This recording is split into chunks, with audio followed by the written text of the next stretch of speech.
그럼 저희가 누군가에 대해서 생각하게 되면 떠오르는 이미지가 있죠.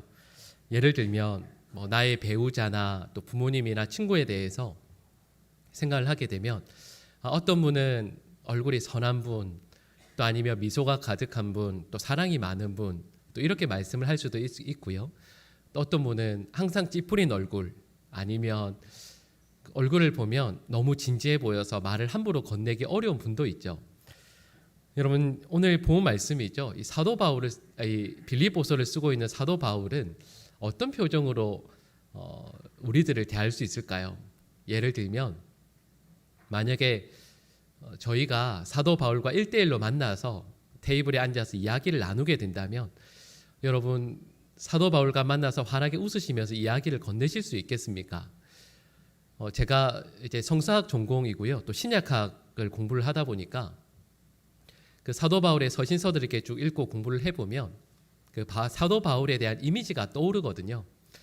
사도 바울은 그렇죠, 확실히 유명하고도 탁월한 신학자입니다. 그리고 얼굴이 늘 근엄해 보이고요.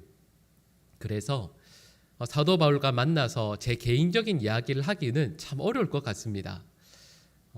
사도 바울에게 제가 실수했던 이야기, 넘어졌던 이야기, 잘못을 저질렀던 이야기, 이런 걸 편하게 웃으면서 이야기하기는 너무 어려울 것 같거든요.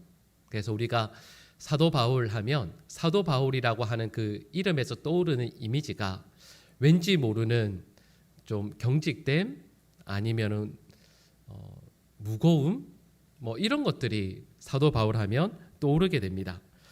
그런데 오늘 본문 말씀에 나오는 이 빌립보서를 쓰고 있는 사도 바울의 얼굴은요, 실은 빌립보서에 담겨져 있는 사도 바울의 음성은 실은 완전히 다릅니다. 만약에 빌립보 교회 성도들에게 누군가가 여러분 이 교회를 개척하신 사도 바울은 어떤 분이세요? 한번 이야기해 주세요. 이렇게 하면 아마도요, 빌립보 교회 성도들은 이렇게 이야기할 겁니다. 사도 바울은 사랑이 참 많으시고 얼굴에 미소가 가득하고 마음이 참 따뜻한 분입니다. 이렇게 이야기할 겁니다. 왜냐하면 여기에는 근거가 있어요. 오늘 보면 우리 8절 말씀인데요, 우리 8절 말씀 같이 한번 읽어볼까요? 같이 읽겠습니다. 내가 예수 그리스도의 심장으로 너희 무리를 얼마나 사모하는지 하나님이 내 증인이시니라. 아멘. 자, 이 말씀을요, 성경에 있다라고 생각하지 마시고 편지로, 연애 편지를 한번 받았다고 생각해 보십시오. 이 표현이 참 멋있는 표현이죠. 이런 의미입니다. 내가 당신을 얼마나 사랑하는 줄 아세요? 저는 당신을 예수님의 심장으로 사랑합니다. 근데 이 말이 혹시 기분 좋으라고 하는 말일 것 같아서 다시 한번 말씀을 드리지만 이 말에는 증인이 있는데 다른 분이 아니라 바로 우리 하나님이십니다. 하나님께서 진짜 저의 마음을 다 아시는데 내가 당신을 얼마나 사랑하는지 예수 그리스도의 심장으로 당신을 사랑합니다. 이렇게 1장 8절에서 사도 바울이 쓰고 있거든요. 제가 이 말씀을 준비하면서 1장 8절 말씀을 묵상하면서 이거 연애 편지 다시 하면 안 되는군요. 제가 연애를 네, 이게 하여튼 그렇게 써도 참 좋은 표현이겠구나라는 생각을 한 적이 있습니다. 참 멋진 표현이죠. 사도 바울이 빌립보 교회 성도들을 이렇게 사랑하고 있습니다. 그런데 여기에서 우리가 이런 고민을 해봐야죠. 사도 바울이 그렇다면 모든 교회를 향해서 다 이런 태도 또 이런 마음이었는가 하면 실은 전혀 그렇지 않습니다. 우리 고린도후서 13장 2절 말씀인데요, 우리 화면에 나오는 노란색 부분만 한번 같이 읽어볼까요? 같이 읽겠습니다. 두 번째 대면하였을 때와 같이 전에 죄 지은 자들과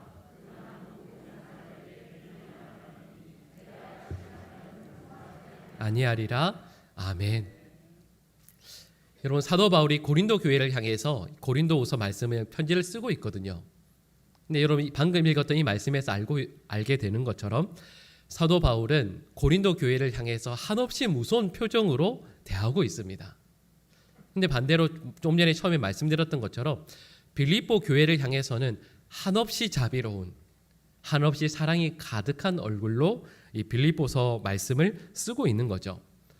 그럼 사도 바울이 원래 이렇게 사랑이 많았는가? 사도 바울이 원래 이렇게 화낼 줄 모르는 사람인가 하면 그건 아닙니다.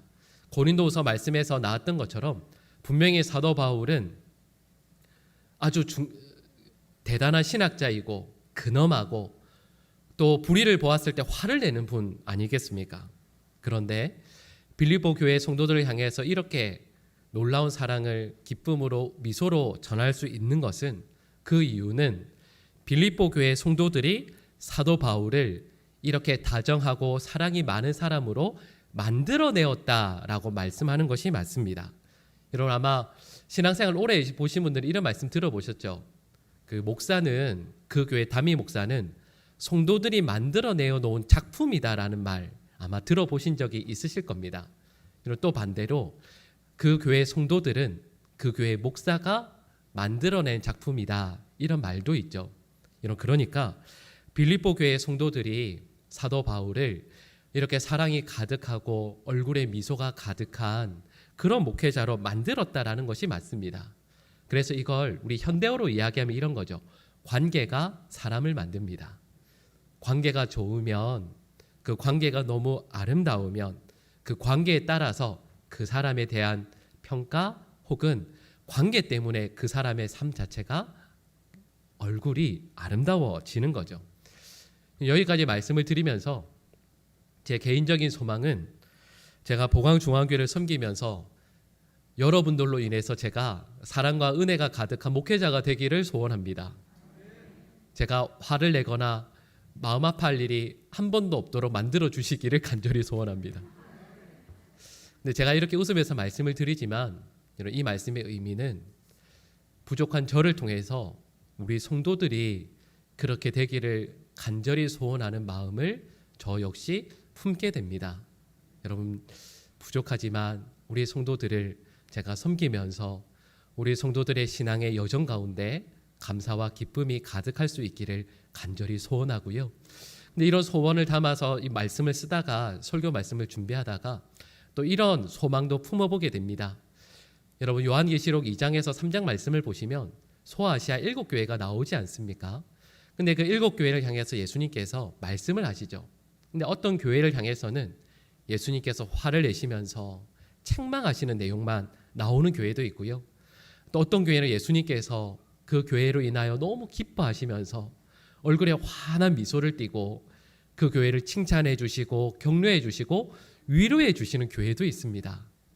여러분, 예수님을 웃게도 또 울게도 할 수 있는 것이 저와 여러분들이 신앙생활을 하고 있는 이 교회인데, 저의 간절한 소원은 우리 보광중앙교회를 통해서 우리 예수님께서 행복하게 되시기를, 우리 교회를 통해서 예수님께서 기뻐하실 수 있는 우리 교회 될 수 있기를 간절히 소원합니다. 그런데 말씀드렸던 것처럼 빌립보 교회가 사도 바울을 이렇게 아름다운 사람으로, 사랑이 가득하고 얼굴에 미소가 가득한 목회자로 만들었던 이유는, 그리고 우리 주님을 기쁘게 만들었던 이유는 빌립보 교회가 사랑이 많은 교회였기 때문입니다. 여러분, 그래서 오늘 우리 본문 말씀인데요, 우리 9절 말씀을 보시면, 실은 9절에서 11절 말씀이기도 하지만 사도 바울이 이 빌립보 교회를 향해서 위에서 꼭 기도하는 기도의 내용이 있습니다. 우리 9절 말씀 같이 한번 읽어볼까요? 같이 읽겠습니다. 내가 기도하노라 너희 사랑을 지식과 모든 총명으로 점점 더 풍성하게 하사. 아멘. 여러분, 오늘 설교 말씀의 제목도 대가의 기도인데요, 여러분, 이건 우리 말하는 믿음의 대가라고 할 수 있는 분들이 있지 않습니까? 근데 그 중에 한 분이 사도 바울이죠. 근데 이 믿음의 대가인 사도 바울이 빌립보 교회를 위해서 어떻게 기도하고 있는가라는 것을 우리가 이제 살펴볼 텐데, 사도 바울이 9절에서 말씀하고 있는 내용을 한마디로 말씀드리면 이 내용입니다. 사도 바울은 이미 사랑이 많은 이 빌립보 교회가 이 9절 말씀에 나오는 것처럼 점점 더 그 사랑이 풍성하여지기를 원하고 있습니다. 그러니까 기도의 내용이, 하나님, 저 사랑 많은 빌립보 교회 성도들이 지금도 사랑이 크지만 그 사랑이 점점 더 풍성하게 해주십시오, 이렇게 기도를 하고 있는 것이죠. 여러분, 그 사랑에 대한 책들을 읽어보면 공통적으로 이런 이야기들을 합니다. 뭐라고 이야기하냐면요, 사랑은 유기체와 같다, 이런 말을 합니다. 이 말을 쉽게 얘기하면 이런 거죠. 사랑은 마치 살아있는 생물과 같아서요. 그 생물에게 먹을 것을 주고 늘 돌봐주면 건강하게 잘 자라지 않습니까? 마찬가지로 사랑도요. 우리의 마음을, 우리의 관심을 하루하루 쏟게 되면 어제의 그 사랑으로 계속 머물러 있는 것이 아니라 시간이 갈수록 그 사랑이 자라게 되어서 풍성하게 된다라는 뜻인 거죠.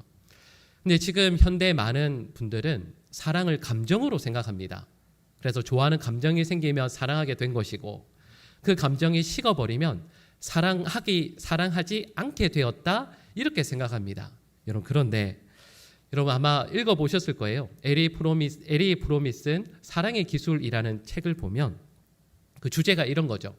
사랑은 감정에 머물면 안 된다. 그 사랑을 점점 키워내어야 한다. 그래서 사랑을 방치하면 안 되고요. 어제의 사랑 혹은 한 달 전의 사랑으로 결코 머물면 안 되고 그 사랑에 우리의 관심, 마음, 시간을 쏟아서 어제보다 오늘의 그 사랑이 더 커질 수 있게 해야 된다라는 것을 말하고 있거든요. 여러분 그래서 30년 전에 40년 전에 결혼하셨던 부부들도 보면 관계가 참 어려운 경우가 많거든요.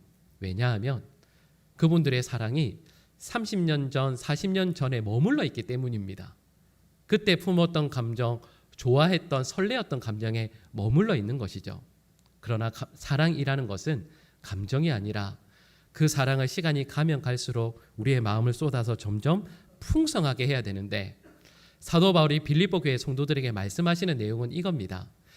이 빌립보 교회를 개척했던 10년, 12년 전보다 우리 빌립보 교회 성도들의 사랑이 더 풍성해지기를 원합니다. 근데 여러분, 사랑이 풍성해지려면 어떻게 해야 될까요? 어떻게 하면 그 사랑이 풍성해질까요? 제가 좀 전에 말씀드렸던 여러 책들이나 이런 데에서는 우리의 시간, 우리의 정성을 쏟으면 그 사랑이 커진다라고 이야기하고 있는데 실은 사도 바울은 전혀 다르게 이야기합니다. 그리고 다르게 이야기하는 그 내용이 실은 저희가 읽을 때에는 잘 드러나지 않을 수 있지만 사도 바울이 9절에서 11절 말씀에서 빌립보 교회를 위해서 간절히 기도할 때 이 기도에는 사도 바울의 간절한 염려가 담겨져 있습니다. 여러분 우리 교회마다 또 분위기가 다르죠. 예를 들면 어느 교회는 젊은 교회가 있습니다. 젊은 분들이 많아서요. 분위기 자체가 이미 다른 교회가 있어요. 또 어떤 교회는 아주 세련된 교회가 있습니다. 뭐 행사 하나를 해도 또 찬양을 해도 예배를 드리는 그 내용들을 봐도 이 교회는 정말 세련됐구나라는 그런 교회들이 있죠. 또 어떤 교회는 역사가 100년이 훨씬 넘어서요. 연세 드신 분들이 많다 할지라도 한국 어느 교회 갖다 놓아도 참 본이 될 만한 좋은 교회다라고 하는 분도 있죠. 그런 교회들도 있습니다. 여러분 우리 교회는 어떨까요? 여러분 제가 이 말씀을 드리면서 실은 이 빌립보 교회는 어떤 교회일까라고 하면 제가 처음에 사도 바울의 말씀처럼 이 빌립보 교회는 사랑이 많은 교회입니다. 네, 사랑이 많은 교회인데요. 이걸 또 다른 표현을 하면 빌립보 교회는 참 착한 교회입니다. 사도 바울이 개척했던 많은 교회들 가운데에서도 빌립보서 말씀 읽어보면 빌립보 교회 성도들이 참 착하구나. 우리 곁에도 그런 분들이 있죠. 참 착하신 분들이 있죠. 근데 여러분 만약에 그 착한 분이 우리의 아들, 딸이라면 근데 그 아들, 딸을 사회에 내보낼 때 걱정되는 게 있지 않을까요? 그게 뭐냐 하면 여러분 착한 분들은 부족한 게 하나가 있습니다. 다 그런 것은 아니겠지만 그것이 걱정되어서 염려하게 되는 이유가 있죠. 착한 분들은 실은 분별력이 부족할 수가 있습니다. 모든 사람들에게 만나는 모든 이들에게 늘 사랑을 베풀고 내가 가진 것들을 퍼주거든요. 근데 그걸 세상의 모든 사람들이 모든 이들이 좋게 받아서 그것으로 감사하는 이들도 있겠지만 실은 그렇지 않은 분들도 있는 거죠.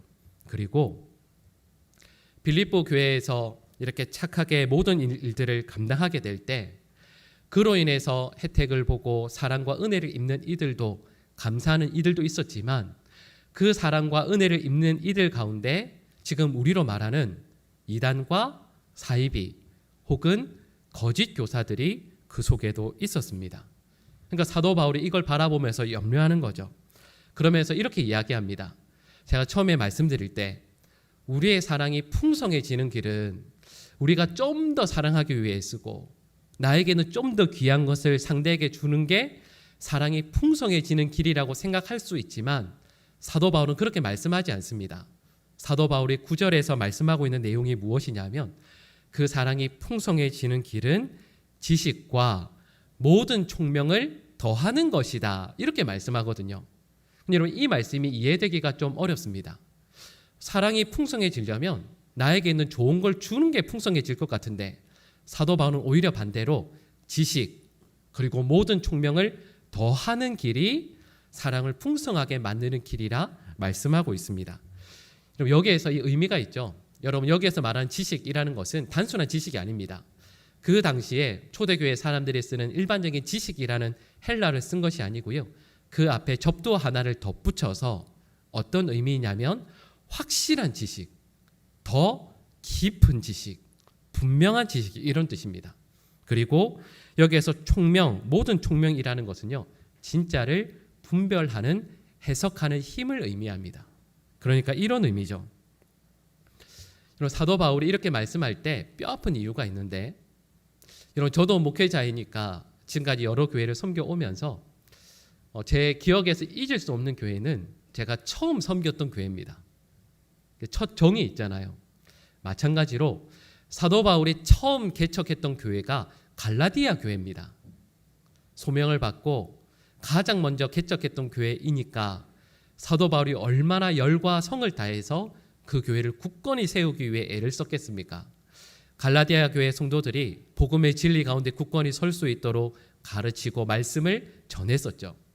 근데 사도 바울이 그곳을 떠나서 다른 교회들을 개척하고 전도 여행을 하는 가운데 이 갈라디아 교회에 말씀드렸던 거짓 교사들이 들어오게 되었습니다. 그리고 이렇게 말하는 거죠. 사도 바울이 복음으로 구원받는다고 했지. 아니야. 우리가 구원받으려면 율법을 지켜야 돼. 남자들 할례를 받아야 돼. 그래야 우리는 구원받는다니까.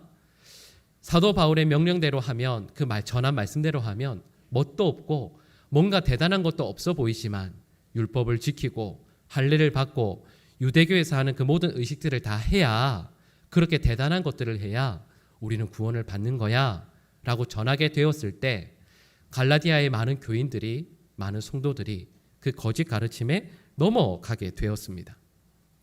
이렇게 하는 거죠.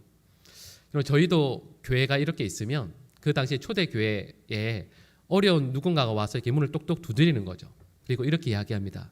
좀 도와주세요. 저도 예수 믿는 사람이에요. 그럼 안으로 들여서 정성껏 식사 대접을 하고 또 위로해 주죠.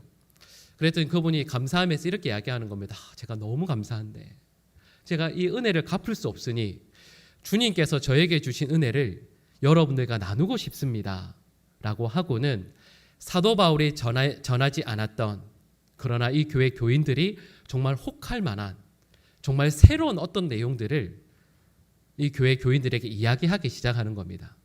그러니까 교인들이 그 가르침에 거짓된 가르침에 한 분, 두 분 넘어가게 된 것이죠. 그래서 사도 바울이 개척했던 그 많은 교회들이 하나하나 깨어지게 되었습니다. 여러분, 그래서 사도 바울은 이 빌립보 교회를 향해서 여러분들의 사랑이 풍성한 것, 지금도 많은 것 너무 좋습니다. 근데 그 사랑은 반드시 지금보다 더 풍성해져야 됩니다. 근데 그 사랑이 풍성해지는 길은 그 모든 가르침을 진리 가운데 올바르게 분별하는 것, 구별하는 것, 그게 꼭 필요합니다. 이렇게 말씀하고 있는 거죠. 근데 여러분, 제가 이렇게 말씀을 드릴 때 어떤 분들이 아마 솔직히 이야기하면 이런 분들도 계실 겁니다. 아니, 목사님, 교회가 사랑을 베푸는데 그렇게 야속하게 해야 됩니까? 누군가를 돕고 섬기고 할 때 그 모임이 혹은 그 선교사님이 혹은 그 성경교사가 복음의 진리 가운데 바르게 있는지를 꼭 확인해야 됩니까? 그렇게 하지 말고 사랑을 무조건 퍼주면 안 됩니까? 라고 하실 분들이 계실지도 모르겠습니다. 여러분, 예수님의 제자들 가운데서 사도들 가운데에서 가장 사랑이 많은 분은 바로 요한이죠. 사도 요한의 별명이 그래서 사랑의 사도입니다. 그래서 사도 요한이 썼던 요한복음이나 요한 1, 2, 3서를 보더라도요, 사랑이라는 단어가 정말 많이 나옵니다. 그래서 잘 아시는 것처럼 요한일서 4장 8절 말씀에 하나님을 정의하는데 뭐라고 정의하냐면 하나님은 세상에서 사랑이 가장 많은 분이다 라고 말하지 않고요. 뭐라고 이야기하죠? 하나님은 사랑이시라. 하나님께서 사랑 그 자체라고까지 말씀하거든요. 여러분, 그런데 그 사도 요한이 요한일서 4장 1절에서 이렇게 말씀합니다. 우리 화면에 나오는 같이 한번 읽어볼까요? 사랑하는 자들아, 영을 다 믿지 말고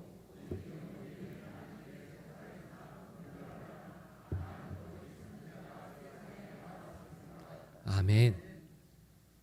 여러분, 사도 요한이 이렇게 말씀합니다. 거짓 선지자들이 있으니까 다 믿지 말라고요. 꼭 분별하라고요. 여러분, 사랑에서 1등인 사랑의 사도조차도 이렇게 이야기하는 겁니다. 여러분, 사랑을 베풀 때, 섬길 때, 주님의 몸된 교회를 섬길 때 항상 분별하셔야 됩니다. 이렇게 말씀하고 있는 거죠. 여러분, 그래서 이것은 저희에게도 마찬가지입니다. 저희가 어느 지역 누군가를 섬기고 돌볼 때 사랑의 지식 없이요, 분별함이 없이 무조건 사랑을 베풀고 무조건 섬기는 것은 오히려 그 결과가 하나님을 대적하는 일로 나타날 수 있다라는 것을 우리는 알게 되는 거죠. 여러분, 그래서 저희들은 사랑을 베풀고 또 자비를 베푸는 그 일에 항상 분별하는 지혜를 하나님께 주시도록 늘 기도해야만 합니다. 어느 성경 공부를 하든 어느 모임에 참여하든 항상 그 모임이 하나님께서 기뻐하시는 바른 모임인지, 그리고 그곳에서 바른 복음의 진리가 선포되어지는지를 늘 점검해야 되는 거죠. 여러분, 그리고 이것은 우리뿐만 아닙니다. 우리 자녀들에게도 마찬가지이죠. 우리의 자녀들이 부모님의 품을 떠나 어디 다른 곳으로 독립하게 되었을 때, 그곳에서 어느 교회에 정착하게 될 때에도, 혹은 우리의 자녀가 너무 선하고 착해서 어떤 모임에 억지로 끌려가서 일어나지 못하고 거기에 억지로 앉아 있다가 잘못된 길로 가지 않도록 자녀가 늘 바르게 분별할 수 있는 영을 받도록 우리는 기도해야 하는 것이죠. 그래서 사도 바울은 오늘 본문에서 이렇게 분별해야 할 이유를 다시 한번 말씀합니다. 우리 오늘 본문 10절 말씀 같이 한번 읽어볼까요? 같이 읽겠습니다. 너희로 지극히 선한 것을 분별하며 또 진실하여 허물 없이 그리스도의 날까지 이르고 아멘. 우리 10절 말씀에 보니까 맞아요. 여러 선한 것들이 있죠. 누군가를 사랑하고 섬기고 어떤 모임에 참여하고 그런데 주님께서 뭐라고 말씀하시냐면 선한 것도 있지만 지극히 선한 것이 있다라고 말씀하시는 겁니다. 이걸 바르게 분별해서 그것을 선택하여 섬기는 것. 여러분, 그리고 또 이렇게 말씀하죠. 진실하여 허물 없이 그리스도의 날까지 서기 위해서라고 말씀합니다. 여기에서 진실하여라는 말씀은 사전적인 의미로는 이런 겁니다. 여러분, 이걸 제가 읽어 드릴 텐데 주석에 나오는 문장인데 정확히 말씀드리면 이렇습니다. 햇빛에 비추어 면밀하게 검사하여 순수한 것으로 인정하는 것. 이렇게 말씀드리니까 무슨 말씀인지 좀 어려우시죠? 쉽게 말씀드리면 이런 겁니다. 이 단어에는 의미가 있는데요. 어떤 의미냐면 우리나라도 왜 드라마나 무슨 다큐멘터리를 보면 도예공이 나올 때가 있습니다. 유명한 장인이시거나 뭐 무형문화재 몇 도 이렇게 해서 나오시는 경우가 있죠. 근데 그분께서 작업하시는 걸 이렇게 옆에서 보면 항상 이렇게 하시죠. 정말 좋은 흙을 가져다가 정성껏 그걸 물에 돌려서 빚습니다. 그리고 불에 넣어서 굽고 또 유약을 발라서 또 굽고 이렇게 만들어내죠. 근데 그 다음에 꼭 나오는 장면이 뭐죠? 도자기들을 쭉 쌓아놓고 그분이 도자기를 들어서 이리저리 살펴봅니다. 그 다음에 어떻게 하죠?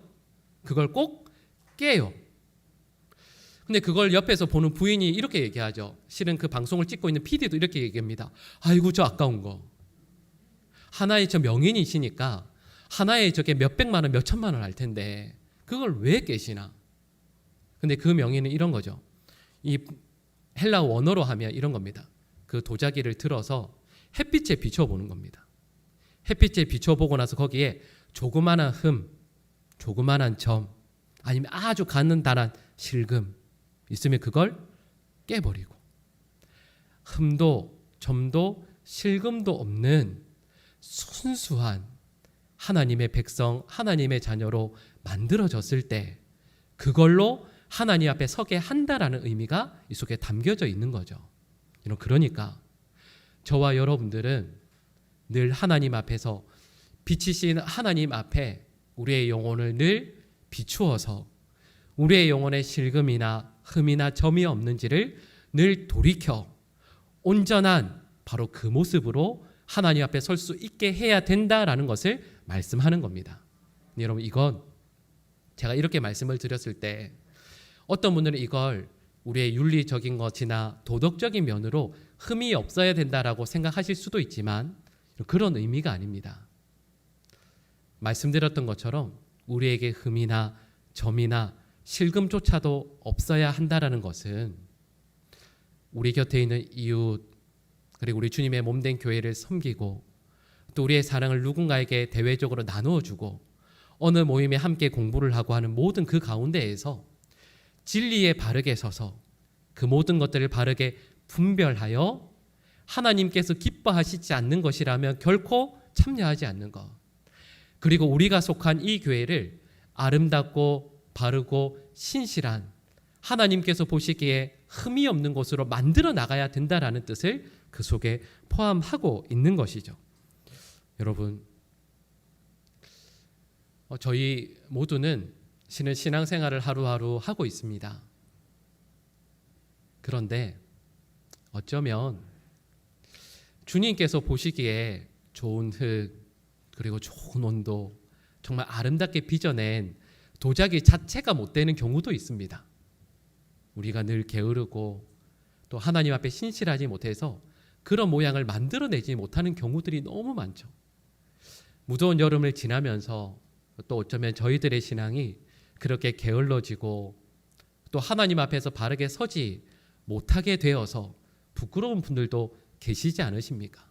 그리고 혹시요, 우리 교회 안이나 어떤 모임이 아니라 하나님의 말씀에 어긋나 어떤 곳에서 또 뭔가 새로운 것들을 찾아서 나아가다가 또 혹시 결국에는 우리 주님의 몸된 교회를 바르게 세우지 못하는 그런 일들도 있지 않겠습니까? 여러분, 저는 사도 바울이 빌립보 교회 성도들 향해서 간절한 마음으로 기도하고 있는 이 믿음의 대가가 빌립보 교회의 상황을 정확히 파악해서 바라보면서 이 기도하고 있는 이 내용이 우리 교회에도 여러분 꼭 아름답게 이루어지기를 간절히 소원합니다. 여러분, 저는 우리 교회가 정말 사랑이 많고 착한 교회라 믿습니다. 어느 누구를 봐도 늘 사랑을 베풀고 또 어려운 곳을 향해서 우리 교회가 늘 손길을 내밀어서 돕는 교회죠. 정말 귀한 교회입니다. 여러분, 이와 함께 우리의 사랑이 더 풍성해지려면 우리에게 있는 것 더 많이 내놓아서 돕고 섬기는 것이 아니고요, 우리의 사랑이 더 풍성해지려면 저와 우리 모든 성도들이 복음의 진리 가운데 굳건히 서야만 합니다. 이를 위해서 이제 무더운 8월이 끝나고 이제 9월이 시작되면 우리 교회에서 하는 성경 공부든 순 모임이든 다 새롭게 다시 시작하게 될 텐데, 그럼 그 모든 모임, 성경 공부, 그리고 예배, 기도회 여러분 참여하시면서 우리 성도들이 복음의 진리 가운데 굳건히 서게 되어서요, 우리 주님께서 기뻐 받으시는 오늘 11절의 말씀에 나오는 것처럼 하나님께서 받으시는 기쁨, 하나님께서 받으시는 영광, 하나님께서 받으시는 찬송의 내용이 되기에 부족함이 없을 만큼 우리의 사랑도 풍성해지고 복음의 진리에 굳게 서는 우리 사랑하는 보광중앙교회 될 수 있기를 간절히 축복합니다. 기도하겠습니다. 사랑의 하나님, 하나님의 말씀을 대하며 또 예배에 참여하며 기도에 함께 우리의 마음을 올려드리며 우리 모든 성도들이 복음의 진리와 말씀 가운데 깊이 그리고 바르게 설 수 있도록 역사하여 주시옵소서. 그래서 이 세상을 향한 또한 주님을 향한 사랑도 더욱더 풍성해지는 우리 주님의 칭찬과 격려와 위로의 음성을 늘 듣는 우리 보광중앙교회 모든 성도들 되게 하여 주시옵소서. 이 모든 말씀을 예수님의 이름으로 기도드립니다. 아멘.